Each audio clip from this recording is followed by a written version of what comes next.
अस्सलाम वालेकुम, welcome to cooking with Anila. आप सब कैसे हैं? उम्मीद करती हूँ आप सब ठीक होंगे, खैरियत से होंगे। आज मैं आपके साथ शेयर कर रही हूँ एक मीठे की रेसिपी जो है ज़ाफ़रानी खीर। खीर बनाने के तरीके सब सेम ही होते हैं, कुछ नाम अलग होते हैं और थोड़ी सी रेसिपी डिफरेंट होती है। तो चलिए देखते हैं इसमें और क्या तब्दीली हमने की है और कैसे डिफरेंट किया है, और इसमें एक ट्विस्ट है जो आगे चल के पता चलेगा। तो सबसे पहले हम आ जाते हैं रेसिपी की तरफ बिस्मिल्लाहिर्रहमानिर्रहीम के साथ। दूध मैंने इसमें पतीले में डाल दिया था, पैन में।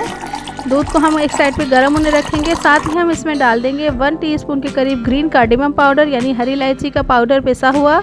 ये डालने के बाद एक तरफ हम आ जाते हैं ज़ाफ़रान 1/4 टीस्पून और 1/4 कप लुकवार्म मिल्क था वो मैंने लिया है। इसमें ये ज़ाफ़रान हम डाल के अच्छे से मिक्स कर लेंगे और 5 से 10 मिनट इसे इसी तरह छोड़ देंगे ताकि एक अच्छा सा गोल्डन सा कलर आ जाए इसके अंदर। जैसे इसमें कलर आएगा तो हम ये जो मिक्सचर है ये हम दूध में ऐड कर देंगे। दूध में ऐड करने के बाद इसे हम अच्छे से मिक्स कर लेंगे और दूध को हम एक बॉयल पर ले आएंगे। जैसे ही इसमें एक बॉयल आएगा तो फ्लेम को हम बिल्कुल मीडियम लो कर देंगे। बॉयल आएगा तो इसमें हम ऐड कर देंगे ये जो उबले हुए बॉयल राइस थे, जो मैंने इस तरह से रात को भिगो के बॉयल करके सुबह मैंने इसे इस तरह से मैश करके रख लिया था, वो इसमें ऐड कर देंगे और इसे 1 से 1.5 घंटे तक उस वक्त तक पकाएंगे जब तक राइस अच्छे से इसके साथ मिक्स ना हो जाए और राइस का दाना एकदम गल ना जाए, क्योंकि इसे पकाना बहुत ज़रूरी है। जब ये इस तरह से गाढ़ी हो जाएगी अच्छे से, इसके बाद हम इसमें ऐड करेंगे एक ट्विस्ट जो कि है साबूदाना। साबूदाना इसमें ऐड करेंगे 1/4 कप लिया था, 1 घंटा पहले मैंने इसे भिगो दिया था, इसे बॉईल नहीं किया था, वो इसमें ऐड कर देंगे।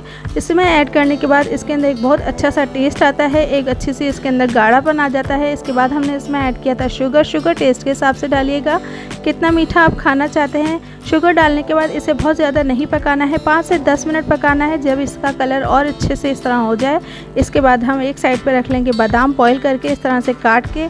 आधे हम अभी ऐड करेंगे और आधे हम गार्निश के तौर पे सर्व करेंगे। तो इसे अच्छे से हम मिक्स कर लेंगे। साबूदाना बहुत हेल्दी होता है, ज़रूर डालिएगा, बच्चों के लिए बहुत फ़ायदेमंद है।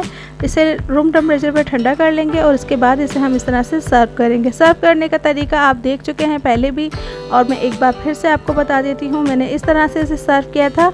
अलग अलग स्टाइल से आप किस तरह से सर्व कर सकते हैं वो सारे तरीके मैंने आपको इस वीडियो में दिखा दिए हैं, और इंशाल्लाह इस तरह की रेसिपी बहुत सारी आपके साथ शेयर की जाएगी। तो अब जल्दी से नोट कर लीजिए इंग्रेडिएंट, जो क्वांटिटी है वो नोट कर लीजिए। उम्मीद करती हूँ ये रेसिपी आपको पसंद आई होगी, तो दुआ में ज़रूर याद रखिएगा, लाइक कीजिए, शेयर कीजिए, चैनल को सब्सक्राइब करना ना भूलिएगा। इजाज़त दीजिए कुकिंग विद अनिला। अल्लाह हाफिज़।